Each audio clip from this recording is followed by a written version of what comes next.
I'm thinking about emailing my former producer this. I had a producer. She was dynamite. She produced a damn good song. She went beyond my expectations. I never thought I'd have a song like I did. Baby Punch My Face.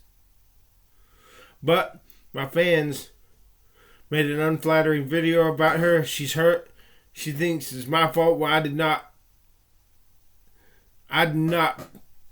accept or condone what my fans did. It's too late. I've apologized to Danielle, but she's not going to take me back. So I have to get a new producer.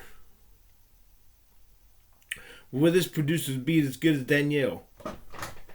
So I'm giving her one more chance to reply back to me. If she does not, I'm sending her this email. I'll let you read it because my stroke won't let me read it.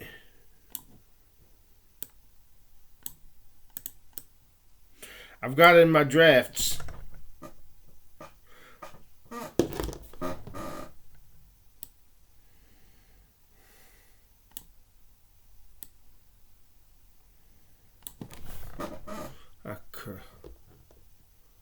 I curse God if I look old.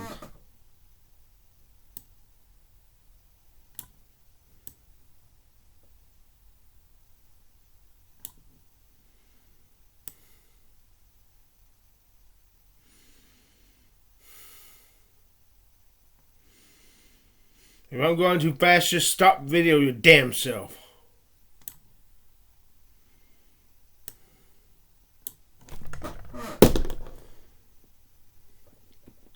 Of course, I don't mean that, but when I get so angry, I say stuff like this.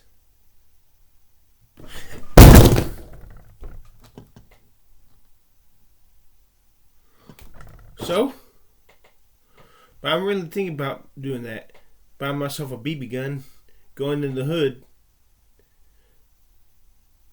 I have friends in the hood, but there are just a few enemies. If they talk smack to me, I want to see the look of fear on their face when they think I'm pointing a real gun at their faces. And if they shoot and kill me, if they call my bluff and shoot and kill me, if I cannot be a successful, good-looking guy with my songs on social media, if I cannot pull big numbers on social media, I'm talking about a few 10,000. I'm not talking about 1 million. If I have to be this perpetual loser on social media, I don't want to live. But I'm too chicken to kill myself. But if this is God's plan for my life, be this perpetual loser, always looking up, never getting what I want, then I curse the throne he sits on, and I curse him too.